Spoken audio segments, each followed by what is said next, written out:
أعوذ بالله من الشيطان الرجيم بسم الله الرحمن الرحيم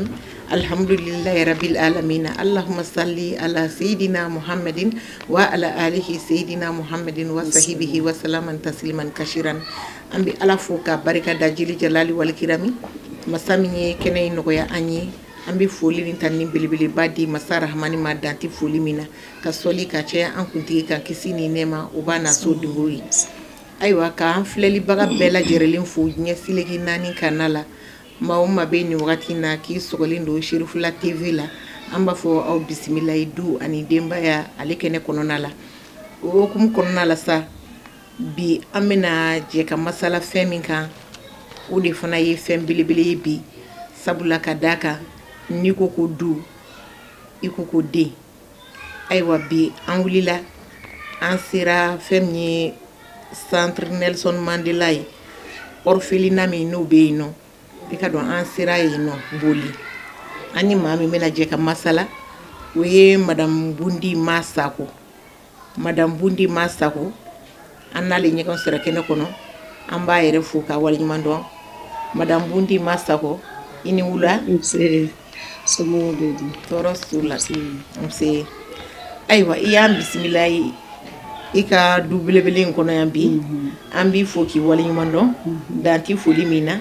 k'a ɲini i yɛrɛ fana fɛ i ka foli di an filɛbagaw ma yenn'an bi tɛmɛ ni baara ye.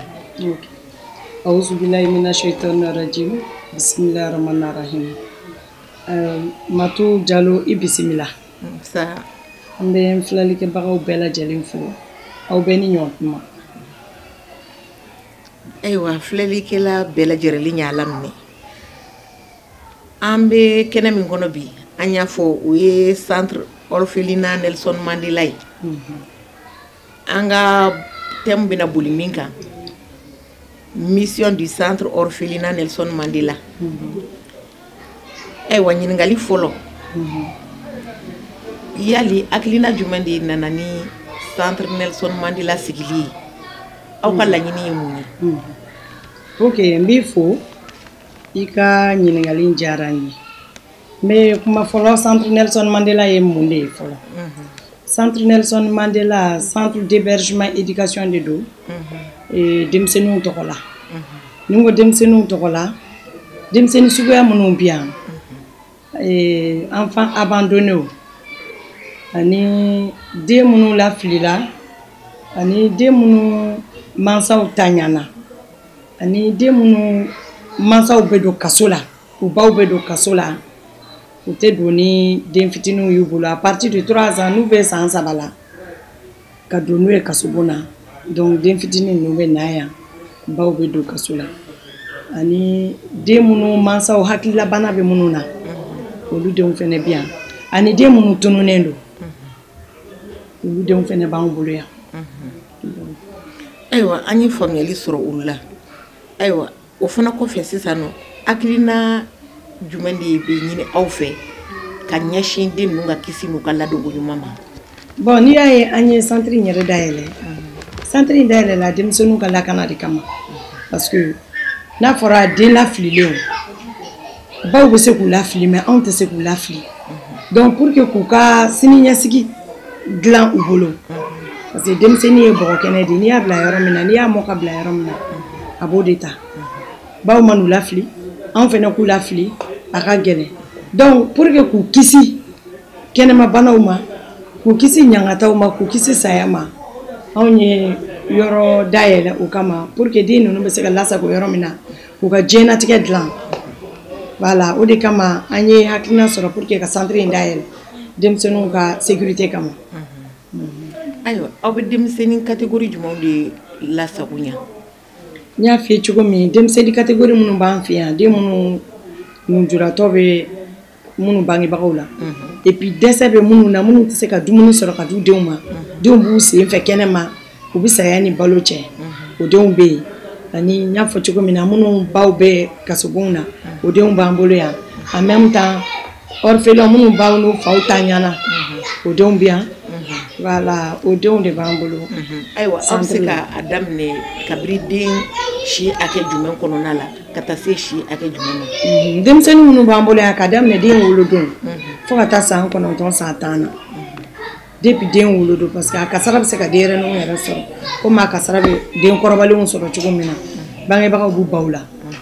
voilà donc denyɛrɛninw ta n bɛ se k'a fɔ denyɛrɛninw yɛrɛ ta ka ca kosɛbɛ donc kɔrɔbalenw ta o caman bɛ se ka kɛ den tununenw sababu ye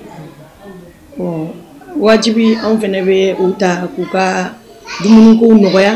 k'u ka kalankow ɲɛɲini ka u ka diɲɛnatigɛ dilan k'u ka avenir dilan quoi. Ayiwa ni maa min ye e ɲininka bi bi in na denmisɛnnin min bɛ e bolo yan i bɛ se ka taa denmisɛnnin maa sigiyɔrɔ joli la. Bon denmisɛnnin minnu b'an bolo yan a bɛ denmisɛnnin 60 ni kɔ ninnu na a b'o bɔ. Ayiwa denmisɛnnin 60 ani kɔ yali aw bɛ fɛɛrɛ jumɛn boloda walasa ni o dɔw bɛ se ka ye. Bon denmisɛnnin ninnu na tununnenw na. Ni comme ani barakɛmɔgɔ caman ani structure caman bɛ baara kɛ ɲɔgɔn fɛ par exemple brigade de merci bɛ yen tribunal pour enfants bɛ yen et puis commissariat de police ninnu bɛ yen bien vrai que u bɛɛ b'a dɔn denmisɛnnin ninnu bɛ yan ni bangebagaw taara ni u ka tununi sɛbɛn ye k'a fɔ n den tununna n'u taara ɲininkali kɛ yen a ka ca ala fɛ caman bɛ se ka ye parce que u b'a dɔn cɔ den tununnen ninnu b'u fɛ u bɛ n'u lasago anw de fɛ yan. Ani anw n'a ɲɔgɔn caman n'u ye weleli kɛ k'a sɔrɔ nin den bɛ yan nɔ a bangebagaw yera o ye anw yɛrɛ ka laɲini de ye donc an bɛ papier kɛ u bɛ n'u denw récupérer u bɛ taa n'a ye fangaso la denw bɛ d'u ma. Ayiwa i ka kuma kɔnɔ i bɔra sisan k'a jira an na k'a fɔ denmisɛnninw tabarikala denmisɛnninw ka ca i bolo yan bi ayiwa n'i y'o o fɔ bɛɛ u bɛ musaka ko fɔ o tuma na aw ka musaka ko o bɛ cogo di. Bon an ka musaka vraiment ko tɔɔrɔ b'a la lafiya b'a la an bɛ se k'a fɔ ala ni mɔgɔ ɲumanw sababu olu bɛna dɛmɛw k'an ye association bɛ na ko mɔgɔ kelen kelenninw bɛ na cogo min na bonne volontéw bɛ yen dɔw bɛ hinɛ an bɛ Mali mun na hinɛ jamana de don donc maliyɛn bɛ hinɛ kosɛbɛ an bɛ to kɔnɔna la an bɛ maliyɛn de l'extérieur fo kosɛbɛ olu ka dɛmɛ na parce que u hakili bɛ an ka denmisɛnninw na u faso la donc olu ka dɛmɛw caman bɛ s'an ma an ka maliyɛn minnu yɛrɛ sigilen bɛ yan fɛnɛ Bamakɔ yan u fɛnɛ ka dɛmɛw bɛ s'an ma u b'an dɛmɛ donc an ni association dɔw fɛnɛ u bɛna bɔ an ye u b'an dɛmɛ bɛɛ b'i seko kɛ denmisɛnnin ninnu ye. Ayiwa an ye faamuyali sɔrɔ o la yali aw ni partenaire jumɛn de bɛ aw bolo minnu bɛ aw dɛmɛ hakilinaw la fo ka taa se halisa musaka kow fana ma kɛrɛnkɛrɛnnenya la Mali kɔnɔ. Ok partenaire minnu b'an bolo partenaire technique minnu b'an bolo a fɔlɔ an ni promotion de la femme bɛ baara kɛ ɲɔgɔn fɛ parce que ni dɛmɛ bɛ promotion de la femme na sira o sira kan u b'an wele ka dɛmɛ d'an ma a kɛra balo ye a kɛra fini ye a kɛra hali matela ye tuma dɔ la u bɛ ɲininka ni an mako bɛ matela la u bɛ se k'a d'an ma denmisɛnninw ka dayɔrɔ ɲuman sɔrɔ n'an mako bɛ fɛn mun na par exemple coronavirus in kɔnɔna la sisan u bɛna kit de lavage des mains ninnu d'an ma an ni promotion de la femme bɛ baara kɛ ɲɔgɔn fɛ an ni ministère de la justice an n'olu bɛ baara kɛ an ni tribunal pour enfants bɛ baara kɛ ɲɔgɔn fɛ bon partenaire minnu fɛnɛ b'an dɛmɛ partenaire kelen kelen minnu fɛnɛ b'an dɛmɛ vraiment ni n ko n bɛ n da se a bɛɛ ma bɛɛ b'i seko kɛ denmisɛnnin ninnu ye an bɛ an to yɔrɔ la an bɛ maire de district fo Adama Sangare ale ka dɛmɛba bɛ se denmisɛnnin ninnu ma kosɛbɛ voilà donc an tɛna se ka tɔgɔ fɔli kɛ mais partenaire kelen kelen minnu b'an bolo ani structure ninnu kɔnɔna la ani minnu bɛ baara kɛ n da sera olu de ma ka dɔɔni dɔɔni fɔ o kan. Ayiwa yali ni mɔgɔ mɔgɔ sera den ma ka na den n'a damu yali o bɛ sɔrɔ e fɛ yan. Bon pour le moment an kɔni m'o daminɛ fɔlɔ an m'o daminɛ parce que an b'an ka ɲɛmɔgɔw de kɔ o ye adoption ye an kɔni m'o daminɛ fɔlɔ an ma deli k'o kɛ depuis an ka yɔrɔ dayɛlɛla fo sisan an ma deli ka adoption kɛ ne yɛrɛ tɛ fɛn dɔn ale la. Ayiwa denmisɛnnin ninnu fana i bɔra sisan k'u ka musakaw belebeleba fɔ mais an b'a dɔn kɔni i tɛ se ka denmisɛnnin hakɛ bɛɛ mara don dɔ la bana bɛɛ kɛnɛya bɛɛ o tuma n'u banana dun. Bon ni denmisɛnnin ninnu banana comme convention b'a ni ANAM cɛ Donc an am ka papier b'an bolo an bɛ taa n'o ye dɔgɔtɔrɔso la en plus n bɛ ambassade de l'Afrique du Sud fo o yɔrɔ la parce que san o san a bɛna fura d'an ma an b'a bila denmisɛnninw ɲɛ en cas d'urgence u bɛ médicament ninnu an b'u bila yan nɔ bon ni u banana n'u banana an bɛ taa n'u hôpital la non seulement an tɛ an ka médicament kow tɛ fɛn kosɛbɛ parce que an n'an b'an bolo mais an ka va-et-vient ninnu bɛ yen ani dépense misɛnnin dɔw bɛ yen nɔ an n'an tɛ se k'a bɛɛ ta en charge donc dépense misɛnnin dɔw bɛ yen structure yɛrɛ jɔlen don n'olu ye voilà donc an b'an to o yɔrɔ la ani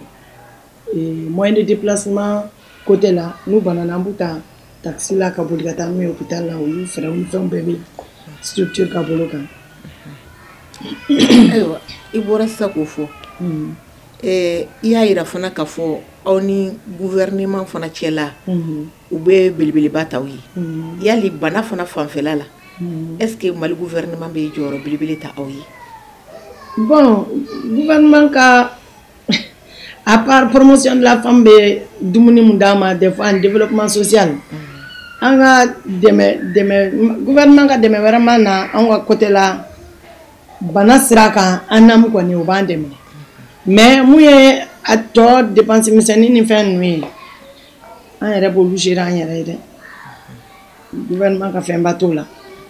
Ɔ sisan i y'a yira k'a fɔ denmisɛnnin minnu bɛ na yan nɔ u ka ca tabarika la mais a kɛra cogo cogo dɔw fana bɛ se ka kɛ minnu somɔgɔw b'i ye minnu somɔgɔw mana ye yali n'olu nan'u taw nɔfɛ aw b'a kɛ cogo di? Bon ni minnu somɔgɔw yera par exemple mawuludikɛyɔrɔ la sisan caman tununa n'u somɔgɔw yera u bɛ taa avion déposer commissariat ninnu na ani brigade de mers la à travers ça commandant bɛ se k'an wele nin tigi somɔgɔw nana ɲinini na est-ce que a den b'aw fɛ yan parce que a den nana tuma an t'a tɔgɔ dɔn a den filɛ nin ye a photo filɛ nin ye est-ce que a b'aw fɛ yen n'a sɔrɔ anw de nana bila n'a sɔrɔ a bɛ yan an b'a fɔ a den bɛ yan nɔ i b'a fɔ a somɔgɔw ɲɛna u ka taa papier ɲɛnabɔ yen ni brigade y'a ɲɛnabɔ u bɛ papier d'u ma ka mɔgɔ d'a kan ka na lajɛ n'a sɔrɔ a den don n'a den de don anw fana b'a da brigade mɔgɔw kan polisiw kan u bɛ segin ka taa n'a ye brigade la donc brigade bɛ se ka remise kɛ a n'a somɔgɔw ni ɲɔgɔn cɛ u ka taa an ka laɲini y'o de den fɛn fɛn tununnen don ne yɛrɛ ka laɲini y'o den fɛn fɛn tununnen don bɛɛ ka se k'i somɔgɔ ye parce que den ka ɲi mansa de bolo i mɛnna centre la cogo cogo don dɔ la ba kɔ hami bɛ na i la donc bɛɛ ka ɲi ba bolo o yɛrɛ de ye ne ka sɛgɛn ye ne ka laɲini y'o de ye den ninnu bɛɛ ka se k'u somɔgɔw ye u ka t'u somɔgɔw kɔrɔ u ka filili ninnu a ka dabila quoi voilà ani tununi. Ayiwa filili nin ka dabila tununi nin ka dabila ne ko e yɛrɛ hakilina la en tant que den ninnu ba bi den tu fili mun de bɛ na n'a ye mun de b'a to muso bɛ se ka den sɔrɔ ka tila k'a fili? Bon kɔlɔlɔ caman bɛ se ka kɛ problème familial b'a kɛ cɛw ka problème b'a kɛ mais ne yɛrɛ fɛ problème kɛra la cogo cogo den ye den de ye den man kan ni filili ye ni de b'a la komi e yɛrɛ donc ne yɛrɛ kɔni bɛ o ladilikan di balimamuso bɛɛ lajɛlen ma a kɛra yan musow ye a kɛra togodala musow ye o fɛn fɛn bɛ na baara kɛ yan nɔ en général a cas caman bɛ sɔrɔ an ka togodala musow de fɛ minnu bɛ na denmisɛnnin minnu bɛ na baara la yan u b'a fɔ somɔgɔw tɛ fɛ an ka segin ni den ye so donc finalement n b'a fili n kɔfɛ n bɛ taa an ka village la o de nana ni nin cas caman ye il faut k'an ka wuli k'an jɔ o ko de la pour que o bɛ se ka dabila cogo min. Ayiwa e yɛrɛ fɛ walasa nin ka dabila an ka kan ka mun kɛ? Bon pour que nin bɛ se ka dabila an bɛ sensibilisation ba de kɛ il faut que sensibilisation ka caya ne kelen tɛ o an muso furulen fɛn fɛn bɛ yen n'an bɛ baarakɛlaw ta k'u ladon an fɛ yen bien vrai que u ni kɔnɔbara de bɛ don an fɛ yen an ka essayer an k'u tɔpɔtɔ an k'u nɛgɛ parce que lajarabi de don ala ka lajarabi de bɛ s'u fɛnɛ ma u t'a dɔn u b'a kɛ cogo min mais ni anw minnu y'u ka patron ye anw k'u rejeter k'u bila kɛnɛ ma kuma bɛɛ ne bɛ baarakɛdenw n'u kɔnɔma de kɛnɛ ma n bɛ tilen k'u ɲininka e bɛ yala la mun na ni kɔnɔbara u b'a fɔ n ka patron in kɛ ne patron in kɛ ni n jiginna n fɛnɛ b'a lafili n bɛ taa an ka village la pour que a kana dɔn ko den bɛ n bolo mais ne ye patron ye en tant que e ye patron ye e ni baarakɛden ka don e fɛ yen a kɔnɔma falen muso de don comme i yɛrɛ donc i b'a nɛgɛ i b'a la sensibiliser karisa e kɔnɔ ta den fa bɛ min donc e ni kɔnɔ in ta ni jigin tuma sera ni b'i dɛmɛ ala b'a nɔgɔya ni jiginna an bɛ den nɛgɛ nɛgɛ a bɛ sin min den yɛrɛ mana sin fɔlɔ min o yɛrɛ de ka ɲi den ma kosɛbɛ a bɛ sin min donc a tin bɛ don ba la a tin bɛ don a la don min na n'a k'a bɛ taa fili walayi hinɛ kama a tɛ se ka den fili donc n bɛ se k'a fɔ den fili anw patron anw nɔ belebeleba de b'a la an bangebaga minnu fana bɛ burusi kɔnɔ n'u b'a fɔ i ni den kana segin olu fana nɔ b'a la donc vraiment ni bɛɛ farala ɲɔgɔn kan ka sensibilisation kɛ komi ne bɛ k'a kɛ cogo min na a kɔni bɛ ne tɔɔrɔ bi mais ni mɔgɔ caman sɔrɔla ka fara ne kan walayi a bɛ dabila Mali kɔnɔ. Ayiwa o fana kɔfɛ yali cɛw minnu fana sen t'a la wa parce que n'a kɔni ma ɲɛ ko garijɛgɛ ko don o tɛ muso kelen ye donc cɛw fana niyɔrɔ ye jumɛn y'a la. cɛw niyɔrɔ ye mun ye ne yɛrɛ kɔni mana bɔ a fɛn fɛn kalama ko ni musomanin de kɔnɔma don cɛ ye kɔnɔ da nin na ne bɛ ka fɛn fɔlɔ bɛ kɛ mun ye a cɛ ka adresse di ne ma parce que u b'a fɔ a ko k'a den tɛ a ko k'a den tɛ pourquoi a den tɛ pourquoi e bɛ sɔsɔli kɛ e den tɛ e de tun bɛ taa a nɔfɛ o donc cɛ ka adresse di ne ma i b'i sen bɔ a la ne ye convocation di cɛ ma a b'a jɔ a la o donc u bɛ siran k'a dogo dogo u b'a fɔ ni cɛ bɔra ka cɛ yɛrɛ b'a fɔ n'i ye n tɔgɔ fɔ n b'i faga n tɔgɔ kana fɔ o de b'an caman sɔrɔ o de bɛ denmisɛnnin caman sɔrɔ parce que a caman ye mineur de fɛnɛ ye a caman ye mineur de même tout récemment fitinin dɔ bɔra ne fɛ yan sisan la fille a 16 ans a tun bɛ bac yɛrɛ de kɛra ɲina kɔnɔ dara la a ba kɔni kɔnɔbara kana se yen a nana ba somɔgɔ min fɛ yen o denkɛ de kɔnɔ da la o tilala ka a gɛn ka bɔ so kɔnɔ ka den bila ka taa voyage la den kasibagatɔ sera ne ma non seulement a ka école tiɲɛna den b'a bolo elle est mineure a t'a dɔn a bɛ jigin cogo min a nana ne fɛ pour que k'a dɛmɛ n ko vraiment i dɛmɛni ka di ne ye a don n ye juge wele juge des enfants wele parce que ale de b'i occupé a la a ko baara jiginna i bɛ se k'a fɔ a kana sini an b'a ka problème an b'a gérer mais cɛnin y'a ménager an ma den ye tugun tu vois o de bɛ na ni abandon d'enfant ye. Ayiwa nin bɛɛ hukumu kɔnɔna la e yɛrɛ bɛ se ka a fɔ aw ye baara in daminɛ ani sisan cɛ a bɛ san joli bɔ. bon ni ye an ka 6e année de daminɛtɔ ye sisan a yɛlɛlen ni sisan cɛ. Ayiwa ni nin y'a 6e année san 6 in kɔnɔna la e ye gɛlɛya kumaba jumɛnw de sɔrɔ baara in kɔnɔ. an ye 5 ans mun k'a la parce que an bɛna don 6e année de kan an ye 5 ans mun k'a la ne ye gɛlɛya mun sɔrɔ a la vraiment gɛlɛya kɔni b'anw kan parce que n ka personnel ou bien étant bénévole mère de famille de do vraiment baara ka d'u ye denw ka d'u ye donc tɛ fɛ k'u ka baara tiɲɛ u kɔni bɛ ka ne dɛmɛ u bɛ continuer u bɛ ne dɛmɛ an bɛ baara kɛ ɲɔgɔn fɛ o gɛlɛyani yɛrɛ de bɛ ne kan kosɛbɛ ala ye Dieu merci an bɛ ala fo k'a barikada a ye denmisɛnnin ninnu a ye u dahirimɛni nɔgɔya parce que den o den n'a bɛ don a n'a dahirimɛ de bɛ di ala bɛ den de di garisɛgɛ la a n'a dahirimɛ de bɛ don donc vraiment an b'an makasi an balimaw ye a n'an sinjiw ye olu bɛ nɔnɔw ni dumuni minnu d'an ma Dieu merci denmisɛnninw bɛ ka balo n'a ye u bɛ ka balo n'o ye bi sinon an bɛ location kɔni na ni gouvernement sera k'an dɛmɛ ni état sera k'an dɛmɛ bi k'an bɔ location in na avec les enfants là pour leur propre sécurité vraiment a bɛ fisaya kosɛbɛ. Ayiwa an ye nin bɛɛ faamuya sisan nɔ welekan jumɛn b'i fɛ ka ɲɛsin jamana kɔnɔdenw ma ka ɲɛsin faamaw yɛrɛ fana ma